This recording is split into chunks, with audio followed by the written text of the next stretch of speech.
Hi, I'm Jack Kerigan with Kerigan Marketing Associates. And today I'm going to talk to you about designing your logo for your small business. So what is a logo? Let's start there. A logo is an identity. Basically, it's a name with a bit of personality.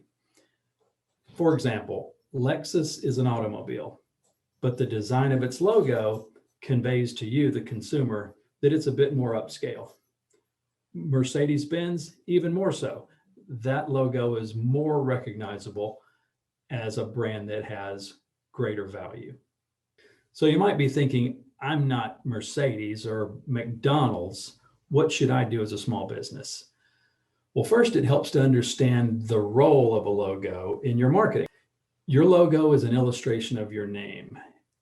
It will help you stand for something. For example, if you're driving down the highway and you have a 3-year-old in the backseat of your car, they can recognize the golden arches and persuade you to pull into McDonald's versus lots of other competitive choices that are in front of them, right? Well, the biggest problem that I see when I work with small businesses is that they task their logo with trying to do too much.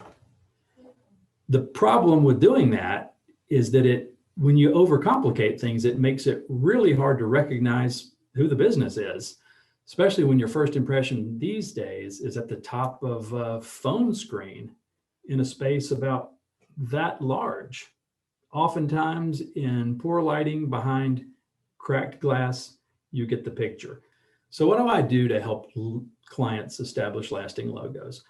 First, I help them understand how a logo will be used.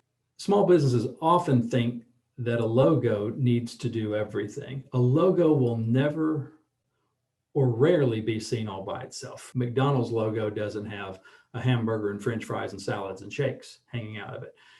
A logo will be seen on a business card when you hand it over, and you have the benefit of the personality of that person handing it over. It's at the top of a website where you have lots of descriptive content and photos below, on a billboard, on the side of a vehicle. With logo design, less really is more.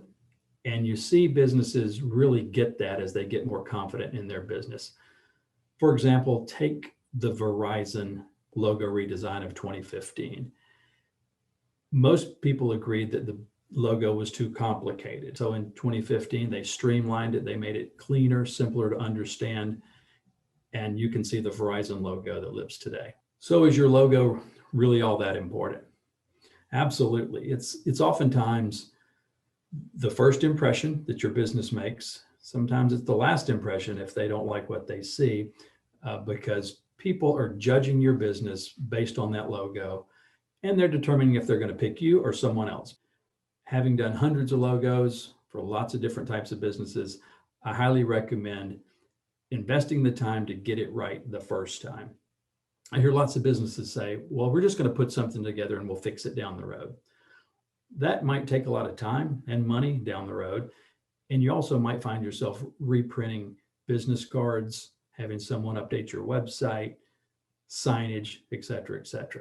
If we can help, just reach out. You can visit our website to see some of the styles of logos that we've done. Maybe you'll see something that appeals to you, then you'd like to talk to us about it. We're happy to hop on a call, sort of take you through our process and share some cost ranges with you. Thank you.